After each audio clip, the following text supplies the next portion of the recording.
Todd, welcome back to the podcast. Scott, I always love being here. Thanks for having me. I was just listening to Billy Joel. I don't know what that does to my reputation for my listeners, but don't ask me why. I love that song, and Uh, it's Glass ev- House's side one is one of the greatest sides of an album ever, right? amazing. Yeah. In that line, every dog must have his every day. Every drunk must have his drink. Who better? I mean, what better way to start a conversation with somebody steeped in psychoanalysis who's turned it loose on capitalism, on film studies, on all manner of theoretical contemplation, but Todd McGowan. Todd, how are you doing? I'm doing good. I'm doing good. Yeah. That's better than the warm up. I know. It was only okay. And seeing you has elevated me to the level of good. So let's keep it up to keep the capitalist economies. Yeah. Don't run on okay people. They do not run okay. That is one of the theories of this book. That is true. Okay is not okay. No.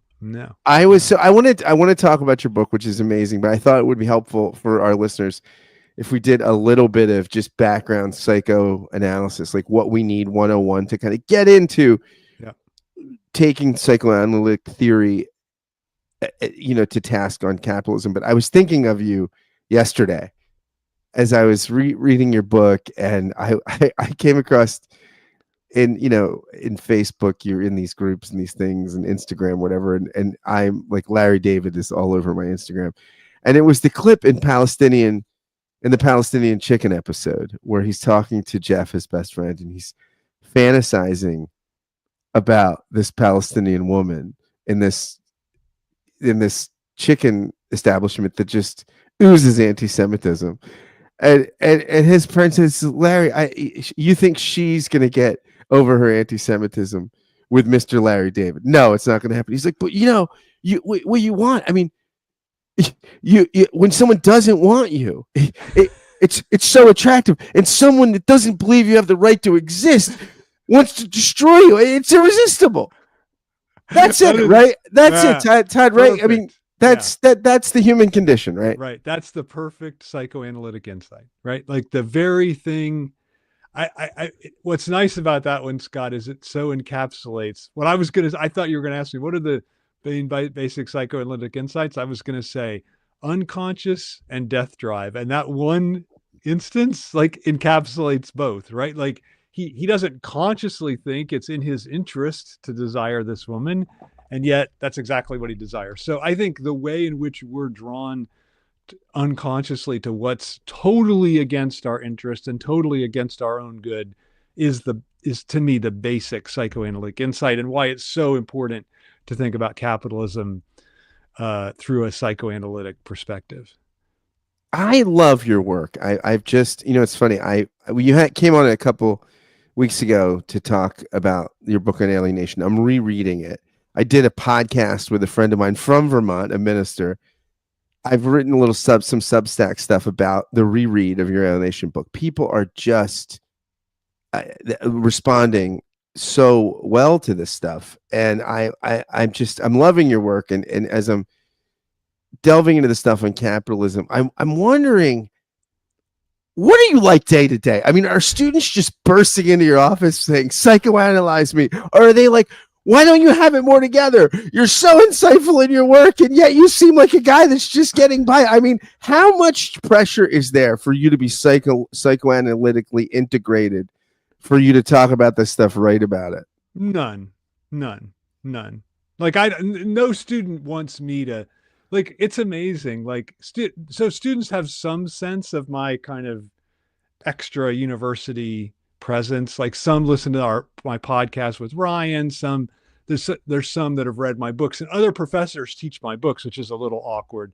But most of the time, and my office is overwhelmed, but it's because I tend to do like 6 to 8 independent studies with students this semester. So I have students reading Hegel, reading Lacan, reading stuff that they couldn't take in a class. So yeah, my office is overflowing, but no one wants to be psychoanalyzed by me. But they do think that they don't think I'm I've correctly psychoanalyzed myself, but they think I'm a good example of a psychoanalytic patient because I'm constantly evincing my symptoms, my own, like in class, I'm constantly saying things I shouldn't say and like are on the verge of getting me fired, but not quite. So there's all that for them that it's like they find that I think a little funny that I'm kind of at once the representative psychoanalysis, but also the embodiment of its truth in ways that I'm not even in control of. So that's what I would say. I don't know what I think that's the experience of the everyday student. And I say that because one of my twins took a class from me, and that was his experience of me. So I said, it's going to be terribly embarrassing for you. You're not going to be able to, but he was like, no, it was fine. But that was his analysis. Wait, you said one of your twins? Yeah. Yeah. Your triplets? Your triplets? No, one of the two twins. One of the two. Oh, okay. One of your sons. One of your twins. I thought you said like one of your twins, like that there were other Todd McGowan siblings. Okay. No. My sons, one of my twin sons. Hey, do you know the joke about the guy who's at work and he says to his colleague, he says, I think I had a Freudian slip this morning. And he said, well, what do you mean? He said, well, I was at the breakfast table with my wife and I said, I meant to say, honey, could you pass the toast? And instead I said, you dreadful bitch, you ruined my life. I do know that one. So, I mean, are those the kind of slips that happen in class or? No, that's kind of the slips I have in class, right? That is a great joke, by the way. That is a great. Yeah. Do you want to tell the joke, by the way, before we really get into the meat? Do you want to tell the joke about the guy in the car accident that you tell in the book? Where the cop comes up to him. I love this. I love this. I actually LOL'd. Yeah, I know. I thought when someone told me that, it's not my joke. Someone told it to me, and I actually was on the floor laughing. And I hopefully your listeners will laugh because I had two bad experiences in class last week where I told two jokes that I thought were just home runs, and they both bombed. And so hopefully this one will go over well. So a Wall Street investment banker has a new BMW. He's driving to work on Wall Street. He parks his car on the side of the road. He opens the door and all of a sudden a cab comes by and takes the door off. And he like quickly calls the police on his cell phone, and they come and they're interviewing him about the accident. And he's like, he gives a description of the cab and they don't seem to be, quickly taking action. And he's like, what, aren't you going to go pursue this guy? He goes, he's destroyed my new car. He needs to go to jail. And they're like, they look down and they see that his left arm is missing. And they're like, look, you got bigger problems than a missing damaged car door. And he goes, oh my God, I lost my Rolex too. And so it's like, to me, isn't that the perfect capitalist joke, right? Like what's great about it is you can imagine like Elon Musk or JD Vance responding just like that, or Peter Thiel, like the damage to capital is more important than the damage to the body. So that's one of my favorite jokes that's in this. I love it. Book. Yeah. So psychoanalysis, you're into it. You're a student of it. You've been in analysis, as I understand it. You retired your analyst. You were too much. That is true. Do you have a new one or? I didn't go to a new one. No, I felt like I got to a good place, but I don't know. That may be disputed. My spouse might think that I did not get to a good place. I know. That's what I'm wondering. What is it ever done? No, I think that's true. And I think that's why you have to end it. It's never done. So you have to end it. I don't think it's I shouldn't talk about psychoanalytic practice because I'm not a practitioner and I'm just on the other side of it. But I feel like at some point you just have to feel like, okay, I got the insight that I needed to get and move on. So, but I still go back. I still actually go to she's a Freudian, but she's a couples therapist, and we go to her, and occasionally we'll have a session and my spouse will miss. She'll have something happen so that I just get it's an intentional miss so that I just get a one-on-one session. And that seems to help a lot. That evens the score, right? You can win all those arguments. Yeah. It's one or two sessions where the spouse doesn't show up and you're set. No, I know. What's great about that is in our couple dynamic, I am always wrong. Like not just like I get the blame, but like I really am the one who's done the thing that's wrong, right? But the therapist often will reverse it and say, "Oh, but you set this up to my spouse," and so and it's kind of interesting. But this last time, I was in a terrible depression, and she said, "I thought this was just one of the greatest insights an analyst has ever had." And I know from a Lacanian perspective, you're not supposed to say these things, but she said it. She goes, "I think the reason why you've fallen into depression is you lost touch with your depression."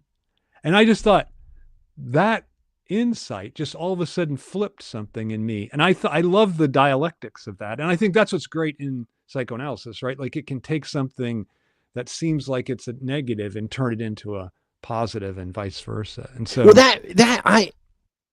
I mean, being able to encounter the shadow, right, yeah, and not, I used to read this guy. I still read him once in a while, but a guy named Brennan Manning, who was this alcoholic spiritualist. He was a Catholic priest that got married, became an Episcopal priest. Just wonderful, wonderful writer about the grace of God and forgiveness and things like that. And he talked about going on a retreat to get the handle on the shadow, on his shadow self. And he said the problem is when you meet the imposter, when you meet the shadow, you want to do one of two things: either ignore it, throw it in a closet, or choke it. When you really got to get to know it, right? You got to acquaint yourself and not and neither kill it or closet it.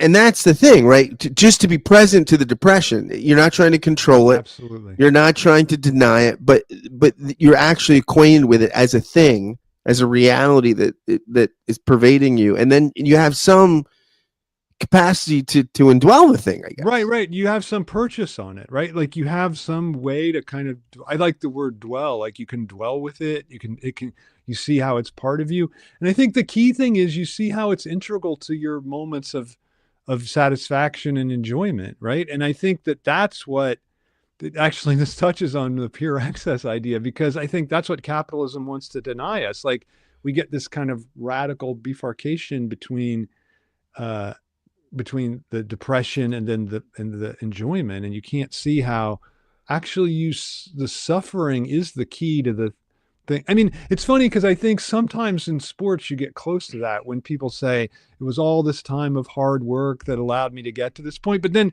they still want to separate the point from the hard work. But I would want to say no, it's actually that suffering of the hard work that is the thing you're searching for, right? And I think that's the hardest thing to grasp. But yeah, I like that, getting in touch with the shadow and dwelling with it. So this is, I think, again, you're into psychoanalysis. You, as a patient, as a philosopher, as a theorist, it's the antithesis of the kind of therapist that thrives in capitalism, right? Yeah. Everything is CBT, cognitive behavioral therapy. Here's 3 tricks. Okay, you have a phobia. We expose you to it, right? You're a germaphobe. Okay, I'm going to take you out, and you're going to eat on the falafel truck twice outside of the University of Pennsylvania. Okay, cured, right? And then you go to the insurance company, right? You go who Luigi has put in front of. Oh, by the way, I'll never forgive Elon Musk for displacing Luigi as the king of Instagram.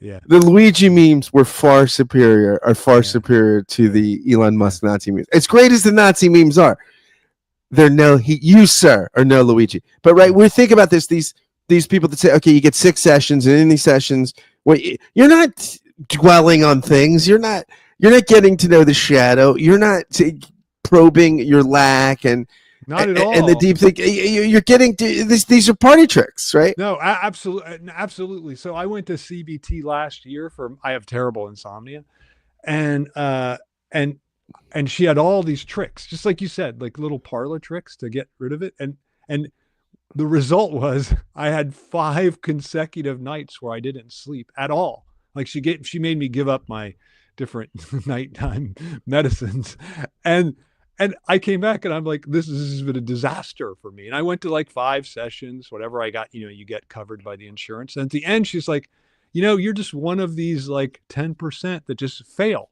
You just failed. And she's like, here, here's my advice for when 90% of my patients succeed, but you're in the 10%. you're the You're. 10%. I just wanted to go in a Donald Trump voice. You know what? Like I like my patients, not losers. Okay, you're like a 10%. Okay, you're like you're gonna make sleep great again. Okay. But I did not make sleep great again. And so she sent me back to my regular doctor and she's like, you're just going to have to be these people that has to take drugs. And so it's like every time I read this, like, CNN has these little things, better cure than drugs for sleeplessness. And it's all CBT. Right. And it's just, I just want to say, no, it's not, because it doesn't. And this is, I think, what you're getting at. It takes no account of the unconscious and the way that we are constantly trying to undermine ourselves. Like right before, I have to say, right before I got on with you. So every morning I lie down for like 5 minutes and try to take a nap. I never, ever fall asleep. This morning at 10:30, I'm like, okay, I can lay down at 10:30 because I'll be up at 10:35. I don't fall asleep. And I have my thing with Scott at 11. I lie down. I actually fell asleep because I had this thing I knew I had to get up for. Right. So it was this incredible, and so it was at 10:55. I'm like, oh my God, I got to kind of get ready. Because it became transgressive. Exactly. This is Luther. This is Luther and St. Paul, right? I mean, I think a Lutheran kind of reading of St. Paul, though, for Luther, though, the law, it increases the trespass, right? As Paul says, I didn't want it. God, I didn't even know I didn't want to do that until somebody told me don't do it. Right.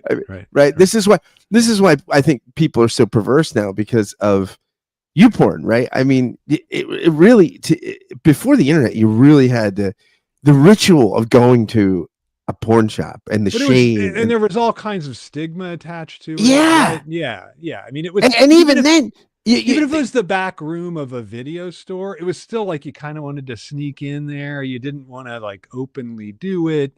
And I think now it's just totally gone. And you can find anything.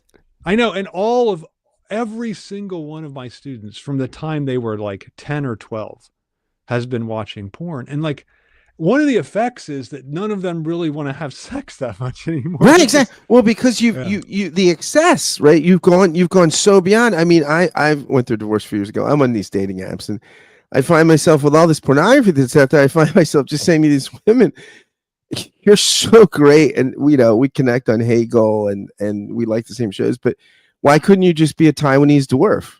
Yeah.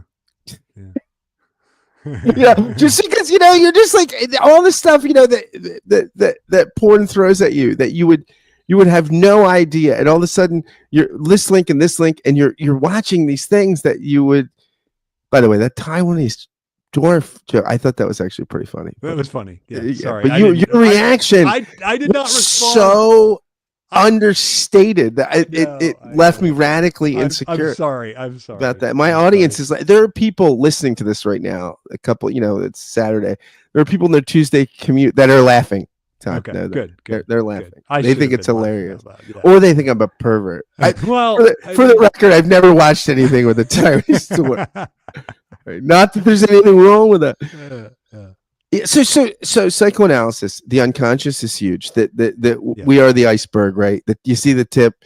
The tip is nothing. What crashes the Titanic is not the tip; it's the thing under the water. Right.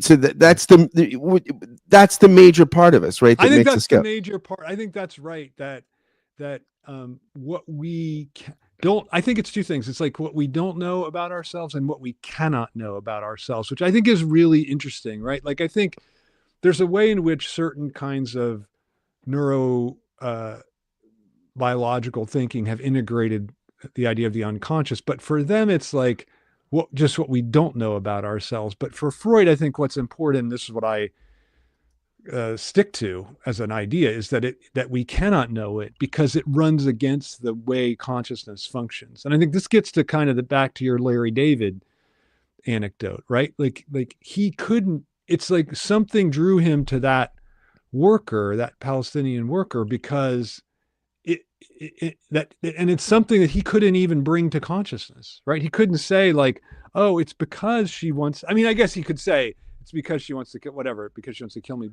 or doesn't even believe I should exist. But there's something about what draws us to that cannot be integrated, because it's precisely what would destroy us. Like I think even Even these Christian apocalyptic thinkers who see Trump as like like ushering in like he's the fighter of the Antichrist or whatever he is. But even these apocalyptic thinkers, they want the apocalypse because they want to move on to the rapture, right? Like they can't, at least conscious. What I mean is consciously, so they can't they can't bring this unconscious self-destructiveness into consciousness. I don't think you can do it. Like I think because you turn it into something that seems pleasurable, right? Even if it's totally destructive. Now, you say you're famous. Right? You said in lots of your work, I've listened to your podcast, where you say basically lack means you're starting -1. Right. Right. When you get to the goal line, when you get to the starting line of the race, you don't have a head start. You have a hind start. You're behind the 8 ball. You're lacking just the fact of being, and you say a speaking being, right? Yeah. And I take that as shorthand for like a symbolic being, a being that interprets the world Yep. in symbols and words and Yep. in mental pictures, things like that. Yep.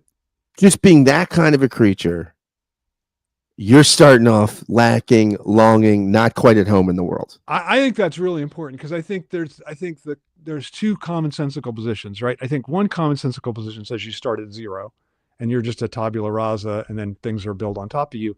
I think there's another position that says, and I think this is a kind of bastardized psychoanalysis even, that says you start at a +1 because you have this plenitude of the mother's breast, say, it's like this great beginning that then you've lost and now you spend your whole life trying to return to. So I think those are, to me, two heretical positions relative to this position of starting at the -1, which I really like. And that means that it's a -1. You can never get to the plus side, right? Because the satisfaction lies in the -1, right? Like the satisfaction it involves the negative. It touches on what we were saying before, like being in touch with the shadow, being in touch with the shade, like that you can't separate your satisfaction from that aspect of things. So I think that's really, to me, really crucial.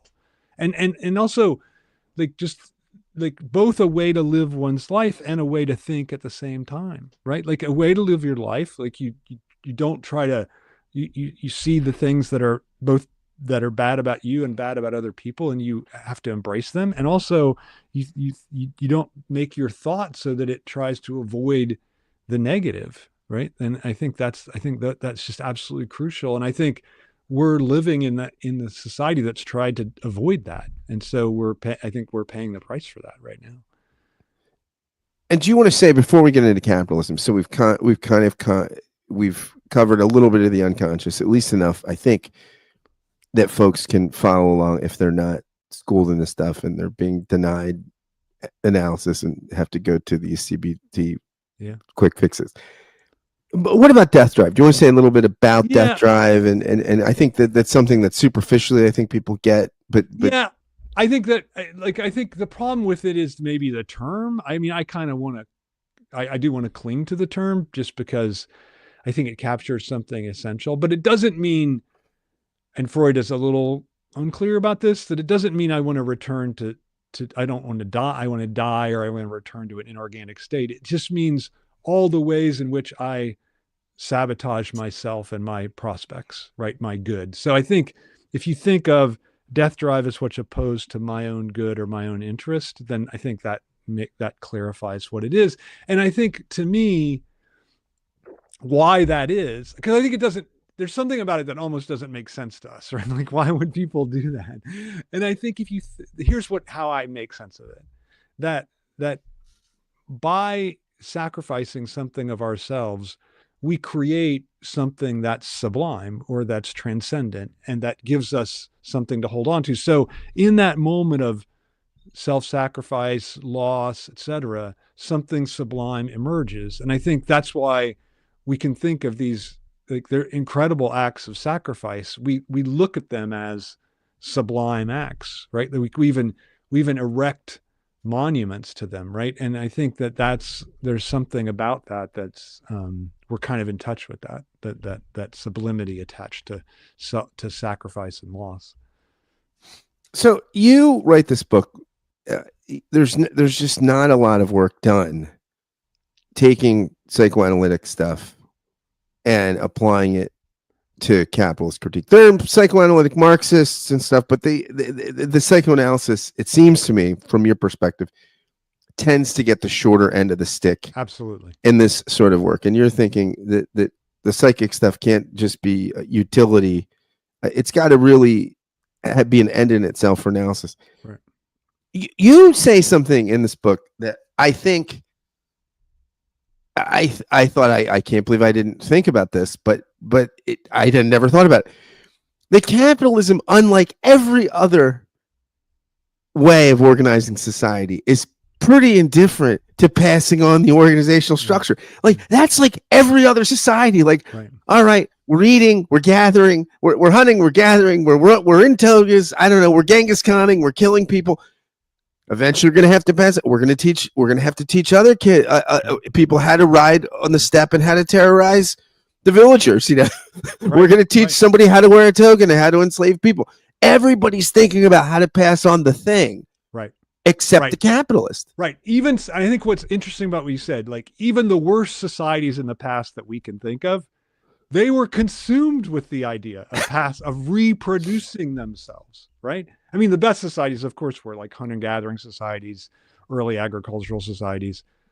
That's not the best. Not for me. I wouldn't make it one day as a hunter-gatherer. No. I could have been born before. Oh gosh, I would. I was born in the 70s. I'm surprised I've survived this far. Really, I'd like to have been born after 92. Really. That's very good, man. Because I'm just saying, in the among thinkers, anthropologists who think about the historical anthropologists think about it, the hunting gathering society is seen as this almost utopian past that they're very nostalgic for. But I think the fact that they didn't have running water and toilets, to me, is like it's like. And don't you think that the bullies had to have been worse? Yeah. Like there's no teacher you can tell. You're running around chasing the mastodon, I don't know, the woolly mammoth, and that guy. There's nobody to complain to. Yeah, I mean, I mean, maybe these people that think it's great, they were the alpha males in middle school. Well, yeah, maybe. Well, or I mean, look, I think what they like about it is precisely the thing you said is absent, is that it seems like it's a totally horizontal society. To me, a totally horizontal society sounds terrible because, for exactly the reason you said, there's nobody to complain about. Exactly. Picked on at school, right? So that is a really phenomenal point by you, and a point we totally agree on. I find horizontality aligns nicely with fascism. So that's it. But I think that's what they get flattened. I know, but I think that's what people like about this image of the hunting gathering society. Anyway, the point is, that you brought up, and I think it's really, really crucial, and this is the starting wager of the book, is that capitalism cares about production of useless excess. It does not care about reproducing itself. And that difference between production and reproduction, I don't think people have really taken that into account enough, inclusive of Marx. Like, I think Marx, because for him, even, he thinks that reproduction is somehow implicit in the capitalist structure, but I think it just radically doesn't care about that. I think it cares about accumulation of capital, and reproduction's kind of just secondary. And I think, aren't we seeing the exact results of that right now, where like there are clear steps we could take to make our situation more reproducible, and we're just not doing it. No one cares. And I started reading this book, I don't know, maybe a week or so ago. And the first thing I thought when I started reading it, when you're making this point, as you're setting the table in the book about how capitalism is indifferent to its structure, isn't this what the Democrats ran on? I mean, didn't the Democratic Party kind of run and look, I'm going to run around with Liz Cheney. I'm going to run around and tell people he's going to wreck the capitalist system you like. I'm going to make you able to have more of these consumer goods, and trans people are going to get more too, and a nicer bathroom. It just struck me at how accommodationist the Democratic Party has been in light of Trump. And every time it could, Trump, the Republicans ran a disruptor, somebody that for all the problems, he's not saying, hey, just tweak the system, right? Yeah. And we've tried, and we've tried it 3 times. One time we won, I think, because of COVID, because no incumbent would have won after COVID because people were just so pissed off. They're like, I don't care. But it's fascinating to me how, reading your book, how conservative the Democratic Party seems. Right. And I think it's true. I think it's true around the world, right? Like that the left leaning parties tend to just say like, we'll navigate this way of giving you more better, right? Like that's their way of that it's never a fundamental challenge to the structure of ever increasing more, right? And I think I think you're right that it's a losing strategy because the figure of the purest excess is going to win, right? Like that's what we've seen, and yet it is the strat. I think it's a worldwide strategy, and lamentable for that reason. Because you could imagine like someone running what I would call like a Hegelian campaign, which said, look, we need the state. We need to restrict these like rapacious capitalists who are running over you, who are taking away your jobs, doing all like, you wouldn't have to be a Marxist. You could just be like somebody who says like, look, we need a state to control this out of control capitalism that's enriching so many people and impoverishing even more. So I think that wouldn't be so unimaginable. Wouldn't your Hegelian candidate be Adlai Stevenson? That's interesting. Yeah. Because remember when he makes, Ike is doing those bullshit commercials where like, America asks Ike, and they pay these people in New York in the studio, and they kind of come in and like, what are you going to do about this? Well, and Ike answers, right? And they're all canned, right? The whole thing is canned. Yeah. Where they tell Stevenson he's got to do a commercial, right? So his commercial, he's like, don't you see? It's fraudulent. The mic, the boom. He's deconstructing the commercial, right? Like, but this is great Hegelian dialectic, right? I mean, Steven, like, that's great, right? Do we just want that? How great would it just be for an honest dialectical candidate? Don't you see what we're doing? We're sort of we're blaming the immigrant and depending on them at the same time. We've put them in a demeaning dialectic here, and don't you see the contradiction? Yeah. And then Trump would be like, okay, this guy's like a loser. Okay, a dialectic. All right, that's it sounds like something like a feminine hygiene product. Okay, I don't want any parts of it. That is a great impression, man. I do it too. I do another podcast with a friend who's a pastor. I need to connect you guys at some point.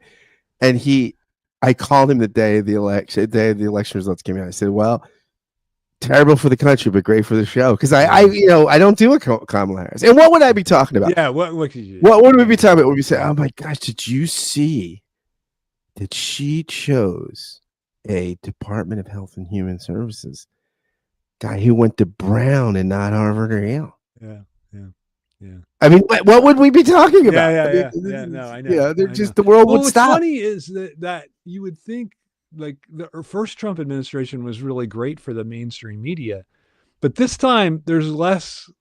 It seems like there's less opposition. There's much more capitulation, which is an interesting phenomenon. This is, I listen to Steve Bannon's podcast a little bit, who is just so entertaining. And now he's a very interesting guy, I think. Smart guy. Yeah, smart guy. And the moral voice of the MAGA movement, which is saying something. When they do it, all right, his critique of Musk is pretty good. It's fantastic. It's right on. Yeah. But he talked about I was listening. He's like, he talked about the tech bros and the inauguration. He's like, look, this is MacArthur on the battleship. This is lining the generals up and making them sign that. It is, it's pure capitulation on the part of the tech bros. They're the conquered Japanese generals, and he thinks that he's going to line them up and show that. You think no? I think it's maybe the other way around. I think maybe they've domesticated him. Yeah, I think Bannon maybe Ernst Rome. And there's going to be a night of the long knives, and he's going to be way, because I think I just given the way it's going. I mean, maybe I'm wrong. Maybe I'm wrong, but it seems like those got like the technological, those tech bros, or whatever. It seems like they will end up being the ones that call the shots. I don't know. Maybe that's wrong. There's this great story about Trump and Gates when Gates first met Trump, and Trump's like, I hear that you don't like Trump. Trump hears you don't like Trump, and Trump's wondering where you stand on Trump. Where does Gates stand on Trump? And Gates is like, I think I actually said, maybe Gates likes Trump. He's referring to himself in the third person, right? But what do you know? Yeah. I mean, what are you gonna do?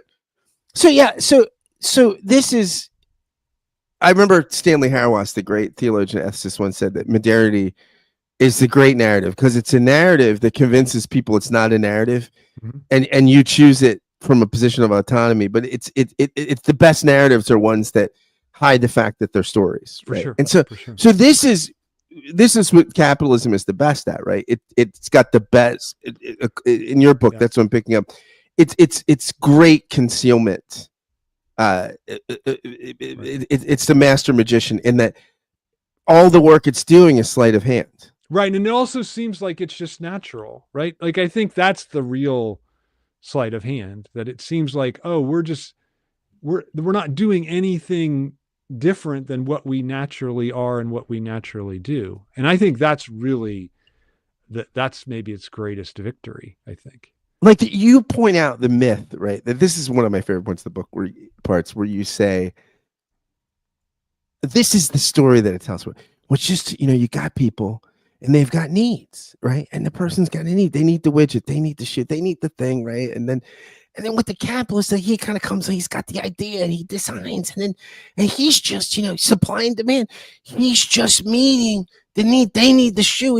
And you're like, that's not what it's doing at all. They find its uselessness, right? It's the packaging. It's the bullshit. It's bottled water. It's shit you don't need, right? Absolutely. That's the story. I think that is the key, Scott, exactly the key idea that I wanted to communicate in the book. This idea of, I either say it's useless or it's inutility, right? Like it's something that just like, and if my point is, if the like, of course there are certain capitalists that just give us what we need, right? Like there's a corner store, but and then what's interesting is I think most Marxist analysts would say all these people that are giving us what we don't need are parasitical on the capitalist structure that gives us what we need. But my point is exactly the opposite, that the parasite is the person at the corner store giving us what we need. And the person really keeping the capitalist engine going is Nike, who produces, like, they need consumers to buy 20 pairs of shoes. Not like if a person just buys one and is content with the one until they wear out, that's not a good consumer for Nike, right? Like they're not going to keep them in business. They need people to buy just an excessive number of things that they are never going to use. And I think that uselessness really is absolutely the key. And I even think in products that are useful, this is one of the little points I make in the book, in products that are useful, they stick on a bunch of crap that's useless. And that's where the value of it for us as consumers resides. And I think that's really, really. And even if you rebel against this, right? Like, let's say you have the sense that people are a little irritated with the plastic stuff. Yeah. That you cut your finger open. Okay, so then Apple comes along, and even their elegance is part of the story, even though they seem like right. It's well, we're going against the annoying accoutrements of the. No, it's not. It's perfecting the experience. You're going to even like the bullshit experience more because you just gently lift the white box. Right. I mean, the Apple white box, which seems like the absence of any kind of packaging or special look, it's become the ultimate fetish item. So I kept mine I've stopped doing this. For years. I kept mine in my attic. I would just, my new iPad. I keep I have the box now. I must have the box. I know. Even Ryan, my podcast partner, who's as aware of anything as anyone, he keeps his white boxes even as he travels back and forth across the country moving. Like he takes his boxes with him. So it's a, I mean, You I need to think, just put a picture of him in the second edition to this book as an appendix. A yeah, picture of him moving his white I box. know, I It's know, it's I just know. if you have, you should just put a little thing there. If you have any suspicion about the validity of the thesis of this book, just go to Appendix 1 and just a picture of him moving his Yeah, boxes. yeah, yeah. I know it's absolutely true, and it's and I think even the one of the stores I bring up is Patagonia, where they specialize in advertise, like they advertise we're the ethical capitalist, and they took out an ad in the Times that said don't buy this coat, right? Like don't, like use your old coat, don't buy this new coat.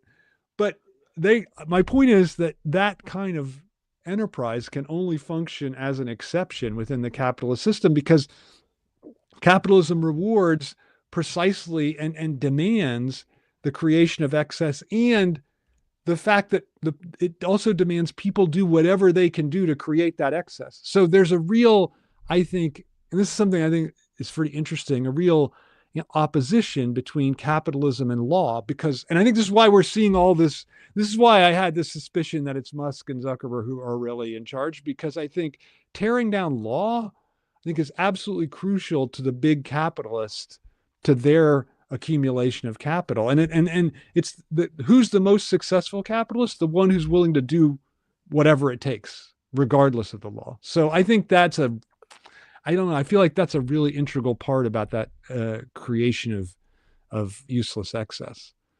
I have a friend who's a libertarian.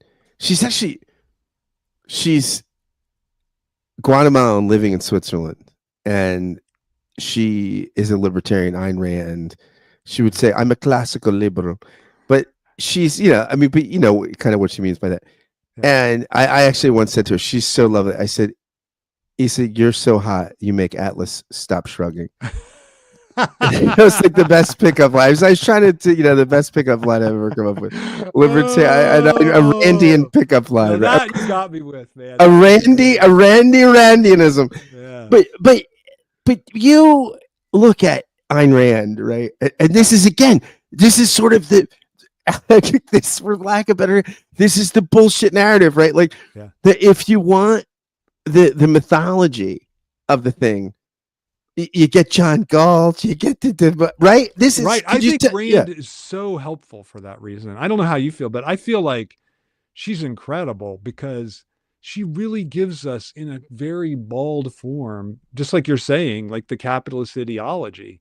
And I think in a way that other more sophisticated economic thinkers tend to obfuscate. So, and in the end, we get this. I don't want to give away the end of Atlas Shrugged for people that want to read the 1,400 pages. He stopped shrugging. He stopped shrugging. Stop shrugging. That's the end. Yeah, but the end is like this idea of John Galt's motor, which is basically a perpetual motion machine, right? And I think that's the, what I think is really fascinating about her is I think that's the capitalist fantasy, that eventually we can get this pure, we can, if we work hard enough, we rip off enough people, we can get to this point of pure excess where we get this perpetual motion machine that feeds off itself, and that's pure, that's just pure. And I think there's no suffering. But isn't this the validation of your thesis, that you kind of say that the problem with both Marxism and capitalism is they don't get lack. Yeah. So in not taking lack seriously, they both, seriously enough, they both can offer us a liberation from the fundamental problem, right? Right. That whether it's from capitalist pure excess or a deliverance from the problem through political utopia. And Rand, she goes from one pole to the other, right? She flips from seeing the failures of Eastern style socialism and embraces the other fantasy. And you're saying they're both just fantasies, right? They're both fantasies. Absolutely. Absolutely. Right. Like I think, and I think as long as you're ensconced in those fantasies, you're willing to do anything to bring them about. And I think that to me explains the horrors of Marxism in the 20th century. And that explains the ongoing horrors of capitalism, right? Like once you have that fantasy of a pure excess in front of you, like what wouldn't you do for that? right? Like, what wouldn't you do for? You do anything for that. So I think that once you, that's why I think that is such a dangerous fantasy to have, and why it's so dangerous not to be, to come back to this opening gambit of yours, opening metaphor, be in touch with the shadow, right? Like, be in touch with what the suffering that's necessary to get to have the excess. So the Apostle Paul in Romans 7:24 says, and this is the King James Version, "Oh, wretched man that I am, who shall deliver me from the body of this death?" And you would say, McGowan would say, no one, live with it. That's lack, right? And I think Kierkegaard would say that too. I mean, Sure. I think there are some theological responses to that agree with that. But yeah, for sure. And I mean, I think that's the. Whereas capitalism and the Marxists would both say, we can deliver you, Paul. We can deliver you. Right, you just haven't seen the right. Like, you haven't bought enough stuff, or you haven't signed up for the right program. Right, like the Marxists would say, if we just get you in the anarchist book, in the Marxist bookshop, we get you with the eco farmers. You're gonna buy the eschatology. You Paul, you just have the wrong eschatology. Right, absolutely correct, and I think that's why, it's like both in a way are secularized versions of a certain kind of Christianity, right? That's, I mean, I don't think it's your or my kind of Christianity, but it's certainly the dominant form in the country today, right? That this idea that we're going to be delivered fully over from the sinful body, for sure. Like, I think that's the idea. But yeah, God isn't lacking. I think that's the key, right? Like, the God isn't lacking in any of those versions. And I think, not to bring it back again to Hegel, but the Hegelian point is that his point in Christianity is that God shows itself to be a lacking God, right? Like, a loving God is a lacking God.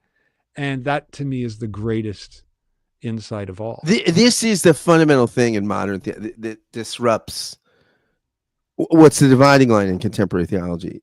Does God need to make the world or not? Right? Does God need another? Right. And that's and it's all comes down to Hegel, right? That certain you either Karl Barth, my favorite theologian, said it's just a miracle that Hegel didn't become the Protestant Thomas Aquinas, because that's what he sees, right? And he's slightly tongue in cheek there, but there is something there, right? That Hegel is the one that historicizes the being of God, and there's a lot of people, especially post-Holocaust, to think that, what did Bonhoeffer say? I think that the God who couldn't suffer would be a demon. Right. And so you need God with some skin in the game. Yeah. Do you know this? Just it's a kind of like reversal of this famous joke about, so there's 3 Jews in heaven, and they're telling jokes about the Holocaust, and God comes over and says, I want to get on the joke. Can you tell me? And they're like, no, you wouldn't understand. You had to be there. Right. which is great. But then God's response, this ruins the joke, but God goes, no, that's actually where I was. Right. That's where I most am. Right. And that, I think that's like it's kind of like the Christian response. Right. Jewish joke. But the Christianity, right? Like, you point this out in your book, Only a Joke Can Save Us. Christianity is the funniest religion, but its inherents aren't funny. I know. It's a comic narrative, right? Almost none. Yeah. The one, I once had a funny minister when I was a kid, and then he left the ministry because like no one was his sermons were just a series of and he was hated. So he had to that's what I've preached. I don't know how many sermons, a lot. And I always found that the best analogy for it, for me, was stand-up comedy, because I thought that what you're trying to get people to do is get into their sense of lack, get into their subconscious, and usually humor is the place you get them there with. And then all of a sudden they're with you and you look them in the eye. And that's why manuscript preaching, I think, is the death knell in an age where people are looking at you, even when they're reading. Rachel Maddow's reading, but she's looking at you in the eye. Colbert, everybody's looking at you in there. You got to look them in the eye, and you get them to the place where they realize, oh my God, I feel like a failure. I'm not enough. My kids are going to have student loans. They're not going to do better than me. The sex isn't quite magical enough. with my spouse anymore. I'm addicted to porn. All this stuff in the suburban life, and then you just say, "Wait, but God loves me there." Yeah. And where they're in their lack, right? And so, I think what kills spiritual experience is moralism. When people get up and tell you, and it's got its right wing and left wing forms, right? It's that you got to get.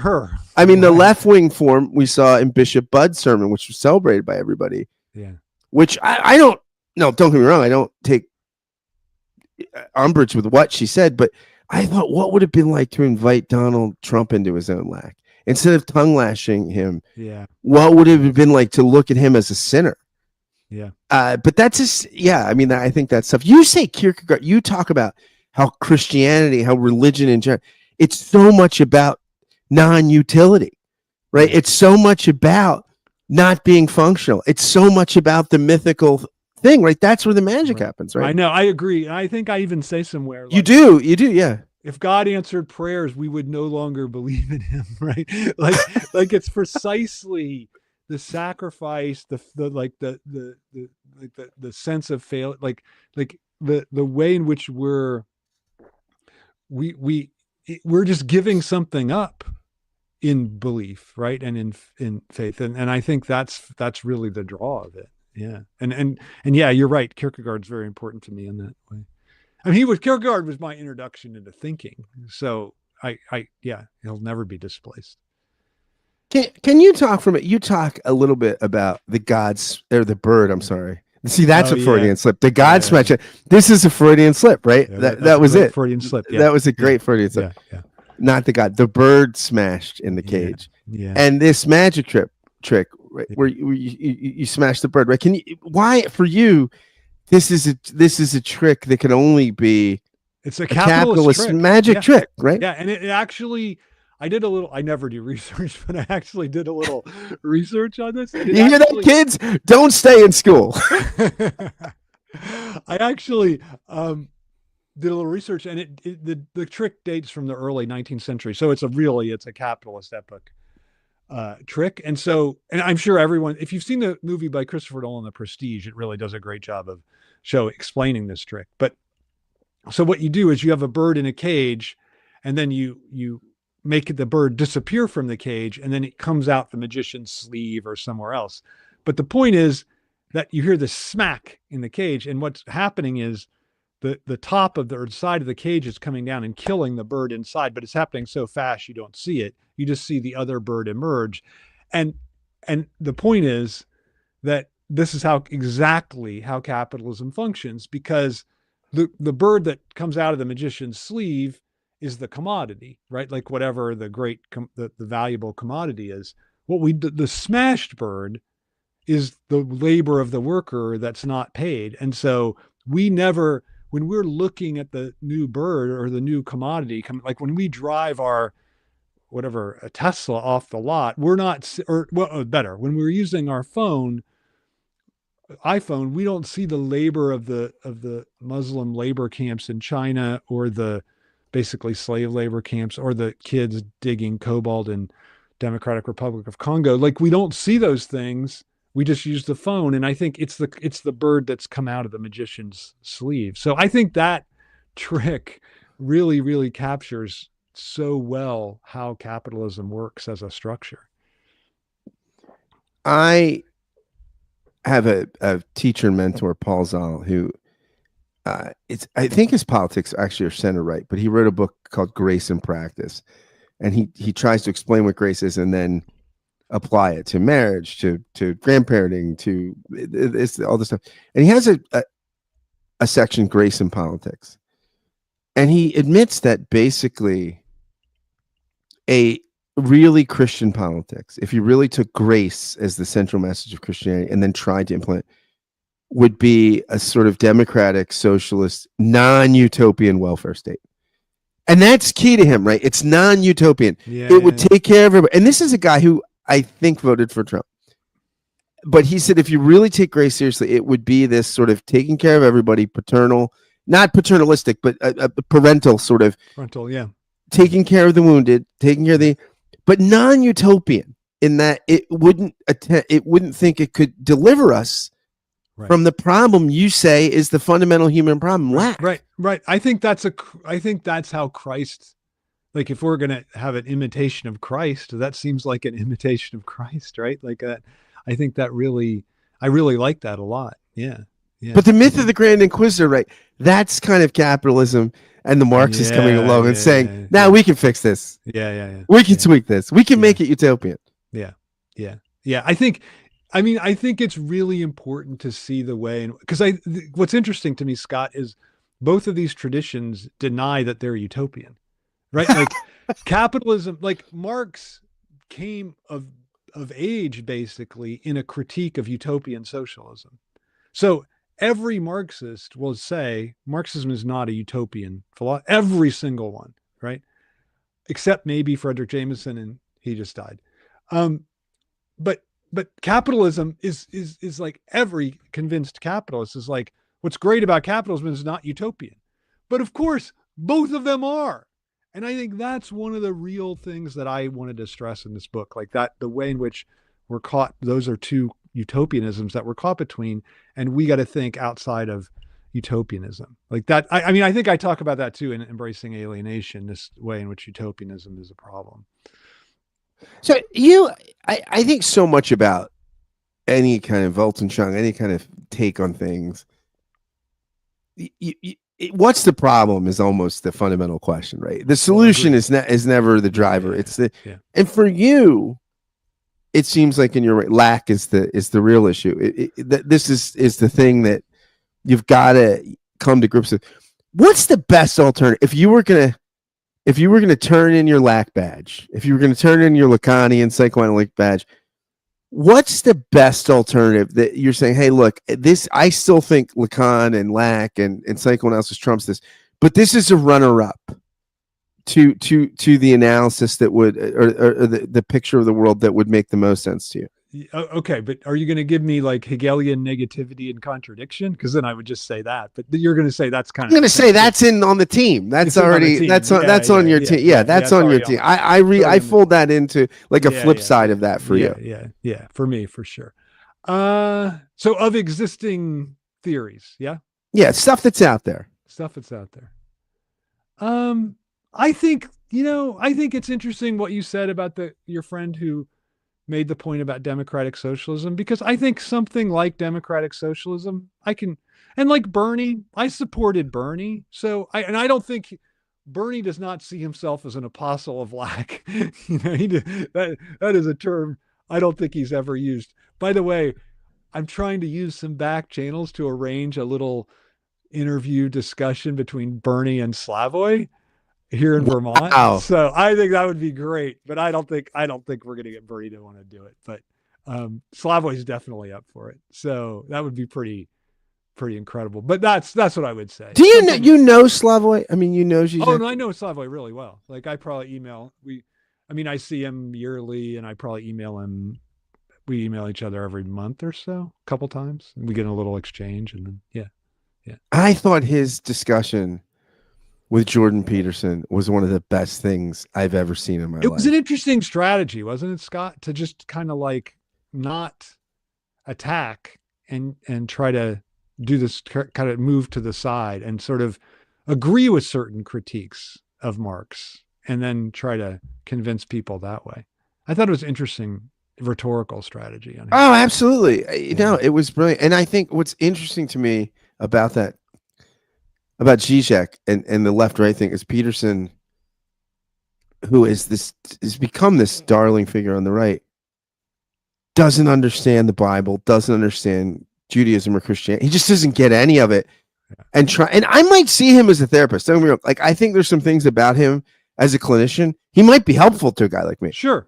But I just think as someone who tries to weed into the Bible and this sort of poor man's Jungianism, he tries to throw it all into, and with a little bit of Nietzsche here and there. And I just think, and then there's just some gratuitous misogyny. And it's a kind of evolutionary psychology, which is tied to the gratuitous misogyny, right? Like it's just so bad. Whereas Zizek, as a Christian, I look, this guy understands Christianity. This guy gets it. He's really well read in the Bible. Yeah. He's more articulate about the the upside of Christianity than most Christians. Like I think that's absolutely true. if Zizek were the apostle, more people would be into Christianity. Yeah. I'm sort of interested. You say towards the end of the book somewhere that uh, the logical outgrowth of capitalism isn't communism; it's authoritarian populism. You say this is where it's logic leads. Why is that? Why is it that Marxism doesn't topple it, right? Because you give people enough iPhones and then Marx what? Just give me the new operating system. Yeah. But the authoritarianism, people do seem to be drawn to that. Yeah, I'm sad that this book came out in December and it's seeing. I mean, I had finished it months before that, so it seems like the world is proving me correct. Right. I'm not happy about that. Obviously, I wish the other thing were true. But bad for the country, good for the book. Good for the book. Here's what I would say. Like I would say, there's a basic. I think I talk about this both in this book and Capitalism Desire. There's a basic capitalist fantasy that says I can get this pure excess, right? But the problem is every time I think I get it, I don't get it. This is why even the richest figures feel like they need more and more and more, right? It gets worse, right? It gets worse when you absolutely the most spectacular fails, right? That we see the Charlie Sheens of the world, the P. Diddy's, the more you get, and sometimes it gets really bad. It gets really bad, and I think it's like Gatsby. Like the closer he gets to getting Daisy, the further he feels like he is away from her. Right? It's exactly like that, and I think that's how pure excess functions. But then what happens is, I think, this is why I think fascism or right-wing authoritarian populism is the natural outgrowth of capital. What happens is, in the face of that failed fantasy, you need someone to be the fall guy for why it didn't happen. And I think that's where Marxism has no real answer for that.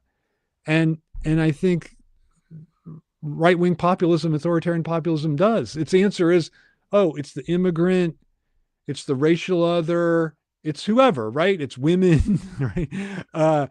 So you get it. There's an answer. It's trans people, whatever it is. Like you get an answer for why you're not experiencing this pure excess. And I think that's why I think I think U.S. is the tip of the iceberg. I mean, no, I mean obviously India, Turkey, Brazil with Bolsonaro, other places have led the way, but I think we're going to see. I think Germany is going to be ruled by the AfD. I think Marine Le Pen in France. I think we're going to see kind of a lot of these center left, center right governments topple around Canada, probably topple around the world, because I think the natural outgrowth of capitalist democracy, what we've experienced for the last however many hundreds of years, is going to be a authoritarian populist rule.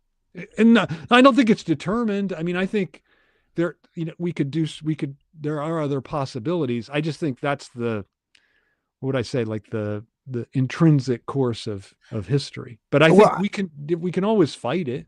I mean, I was just watching Bill Maher 2 weeks ago or something, and he was citing a poll, and apparently I looked and just correlate numbers here, but 50% of Gen Zers in the UK, when polled, said we need a strong man as prime minister, one not encumbered by parliament, like not hindered by parliament, a guy that can just get it done.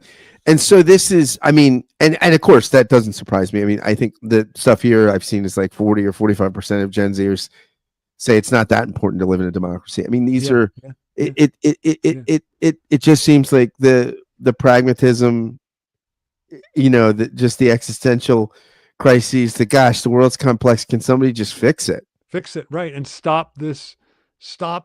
allow me to get to the excess, right? And put a brake on these barriers that I keep encountering. Do you think that part of this populism triumph in the wake of when capitalism gets shaky, when the foundations get a little shaky, is it not just the blaming, but also the golden age that you get to the MAGA? I mean, this is I had a guest on the show who wrote a book called Mortal Republic, and he is an expert in ancient Rome, and he talks about the decline of it's always to make Rome great again. Yeah. Says, it's always the going back to, and there's somebody to blame, and somebody, is that it?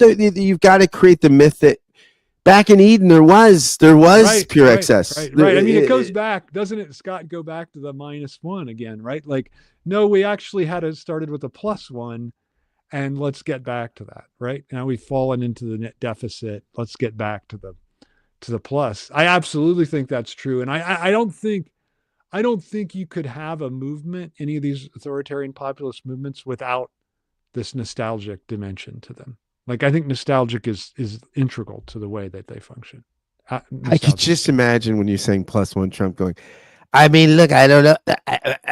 The mathematicians there are telling me that addition is like better than subtraction. Okay, okay, they're subtracting, I'm adding. Okay, like the plus sign.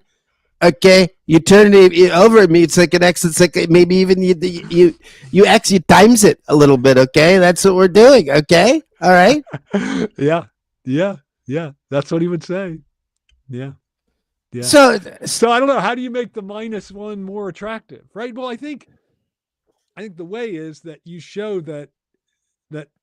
I mean, I'm not just an apostle of lack, right? Because I think the point is that it's through lack that we experience what's excessive, right? So I do think, like, yeah, I agree. Like, experience of excess, our transcendence, our sublimity, those are what make our life worthwhile. But we can only get to them through this embrace. You talk about chess in the book. You say, why do people like chess? Because you never get it. Yeah. Right? Even the masters never get it. It's something. Why do people not, you say, gush about tic-tac-toe, and they do gush about chess? Yeah. Because you can spend your life and it eludes you. It always provides excess because it always exposes lack. Yeah. And that's why it's no fun doing the Monday New York Times crossword puzzle, but the Friday, it's great, because even the people that are, I think I myself, as I'm pretty good crossword puzzle worker, and even for me, it's like, it's like 75-25. Am I going to get it done? So 4-letter college, North Carolina. What is it? Elon. Okay. Isn't it? Or is it Enon? Is it Elon? Elon. Is it Elon? Like Elon Musk? I thought it was Enon, but you may be right. I don't know. Okay. I just wanted to throw one at That's you. A good one. That's a good one. A little bit of excess right here. We're providing excess right here in front of people. Yeah, I saw you light up a little bit. You changed from when you came in and you were just okay. You did. And it's thanks to you, man. You were full of lack. I just looked at you and I thought he's lacking. Okay. We're gonna make McGowan great again. Okay. I would just say no. It's because our exploration of lack brought out this excess in me. So that's my contra Trump. You can do your Trump reading of our conversation. That's my reading of it. Yeah. And I mean, I don't like the Manichaean implications of it, but that's okay. But this, you don't know the light without the darkness, right? You don't know these things. No, I agree. I think that's just, right. There is a kind of Manichaean way to think that, but I don't, whatever. I mean, I do think that there's something, I think the way it avoids Manichaeanism is to say, no, the darkness is part of the light. Yeah. Right. Like that, I think, is the difference, right? Like where the light contains the darkness somehow, right? Where the no is not equal and ultimate, but the no is encased in the yes. Yeah. Exactly. To me, that's why it's not a Manichaean way of looking at things. Do you walk around just so tortured over, because you're in a capitalist society, you're in Vermont. I mean, Vermont's probably not as bad. Vermont's a little different. It is a little different. It's not as bad as LA or Philadelphia. I mean, Philadelphia, gosh. I mean, there's no billboards in Vermont. Well, that's fantastic. It's the only state with no billboards. So there's a lot that we don't, and we also basically have no fast food. So there are things we don't, like it's there aren't a lot of chains, so it's a different kind of place to live. So what you're saying is there is a prescription. It's not capitalism. It's not Marxism. It's Vermont. I think I mean, the only thing, the problem with Vermont is it's about the whitest state in the union. Well, look, Right? I mean, Yeah.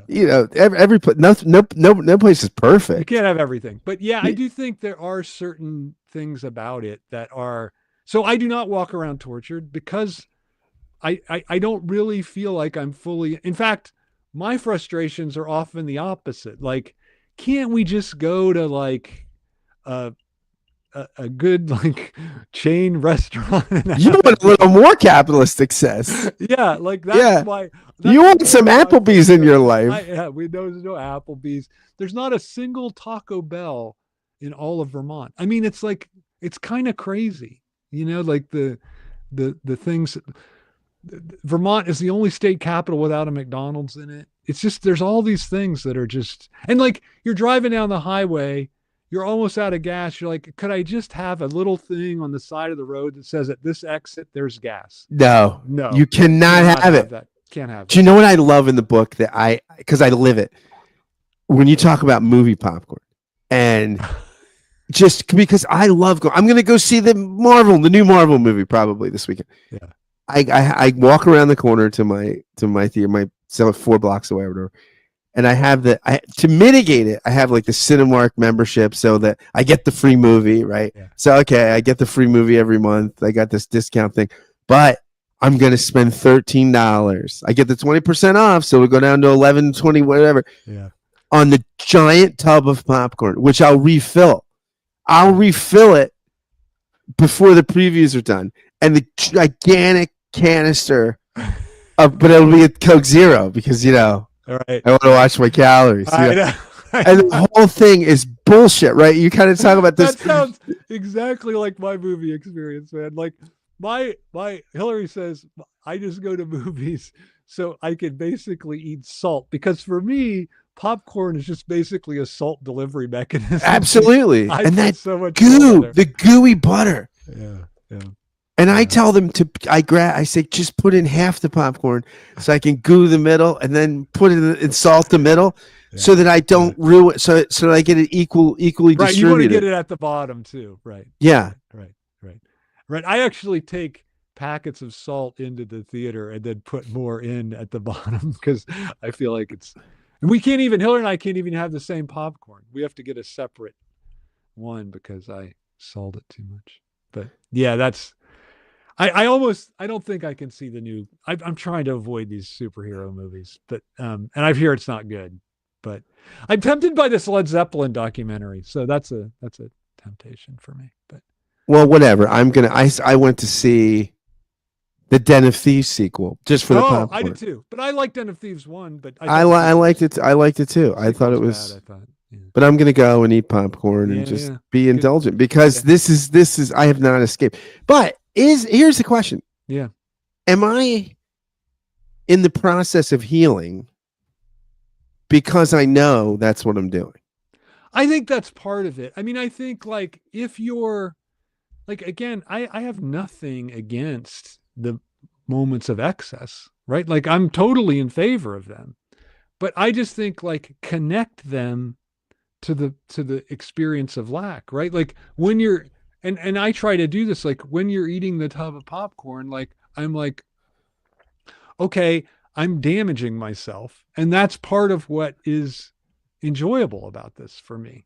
Right. And so that's I think like that already is a way of like challenging the way that capital works. Because and you say in the book, right, that the one of the positives of capitalism is it exposes the drama of this lack and excess, right? In the way that in pre-modern traditional societies, it's ritualized, it's smoke and mirrors. Separate, like it's separated out. You have like your work day, everything, and then you have the rituals of pure excess and uselessness that are separate. And like all of a sudden, uselessness gets injected into our everyday lives, which I think is a great thing about capitalism. So I think a Marxist would say I say way too many good things about capitalism in this book, right?